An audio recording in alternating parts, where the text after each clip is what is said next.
Hey everyone, it's the Angry Honey Badger here, and it is time for another quick build. Today we're taking a look at Lee Sin. Starting things off with his abilities at level 1, you will want to put a point into your Q, which is your Sonic Wave and your Resonating Strike. At level 2, we typically put a point into our Safeguard and our Iron Will. And at level 3, Tempest and then Cripple. Maxing out Lee Sin actually comes down to a lot of personal preference. I like to start by maxing out the Q ability, and then we go W and then we go E. It's pretty simple, pretty straightforward, and it works well. And obviously put points into your ultimate at levels 6, 11, and 16. As for the rune page we like to take on Lee Sin while jungling him is the 80 rune page, which consists of attack damage marks, armor seals, magic resist glyphs are good, but also cooldown ones are pretty good on Lee Sin as well. And then as for quintessences, two choices, either your movement speed ones for great initiations and ganks, or attack damage for more damage early. As for the mastery page for Lee Sin, it's a 21-9-0, 21 in the offense, everything over here to help with your damage, and a little bit in the defensive tree, nothing crazy going on here. As for the items that we like to take on Lee Sin while we jungle him, at level 1, pick up the Hunter's Machete and a couple health pots, along with your Warding Totem.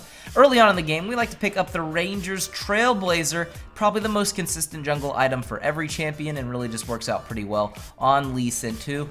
Skirmishers does work, but it's a little bit more greedy. And then early on, we pick up our boots and, of course, the Brutalizer, because the Brutalizer will be building into our Ranger's Trailblazer with the Warrior enchantment on it. We do like to pick up the Sightstone fairly early. It really does benefit Lee Sin in the jungle, allowing him to put wards all around the map so he can jump to them, and just gives him more pressure with warding, allowing him to invade gank lanes and just kind of help his team out in general. Lee Sin's probably one of the best champions to use the Sightstone jungle on. And then as for boots, I think you have two choices really. If you really want to be mobile with ganks and getting around the map, mobility boots are a great choice, or typically Merc Treads are pretty consistent and work well too.